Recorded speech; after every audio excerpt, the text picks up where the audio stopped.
இரண்டாவது சகோதரர்களே மஸ்ஜிதுல் ஹராம். முதலாவது காபத்துல் ஹராம், ஜஅலல்லாஹுல் காபத்தல் பைத்தல் ஹராம கியாமன் லின்னாஸ்.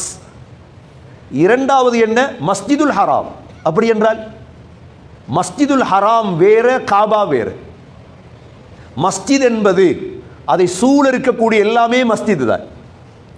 நீங்கள் போய் காபாவிலே தொழக்கூடிய இடம் மஸ்ஜித். அது அந்த மஸ்ஜிதிலே போய் ஒரு ரகாத், ஒரு தொழுகை தொழுதால் 1,00,000 தொழுத நன்மை கிடைக்கும். 1,00,000 நன்மை.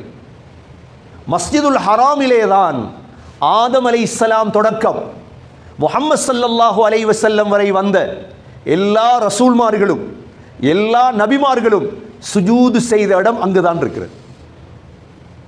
எல்லா ரசூல்மார்களையும் அல்லாஹ் அங்கு எடுத்தார்.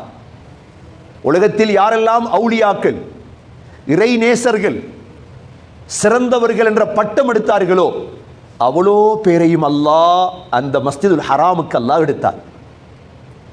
சில உலமாக்கள் மஸ்ஜிதுல் ஹராமிலே பல ஆண்டுகள் தூங்கி இருக்கிறார்கள். ஹஜ்ஜுக்கு உம்ராவுக்கு சென்றால் இஅ்திகாஃபுடைய நீயத்தோடு அந்த பள்ளியில் தங்க வேண்டும்.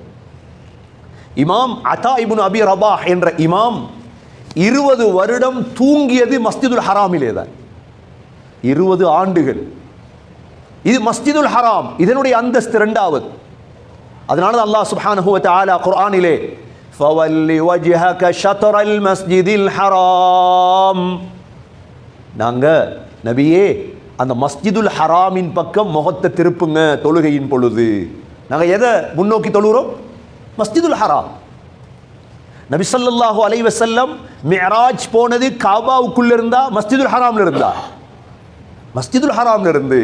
சுப்ஹானல்லதி அஸ்ரா பிஅப்திஹி லைலம் மினல் மஸ்ஜிதில் ஹராமி இலல் மஸ்ஜிதில் அக்ஸல்லதி பாரக்னா ஹவுலஹ். முதலாவது காபத்துல் ஹராம், இரண்டாவது மஸ்ஜிதுல் ஹராம்.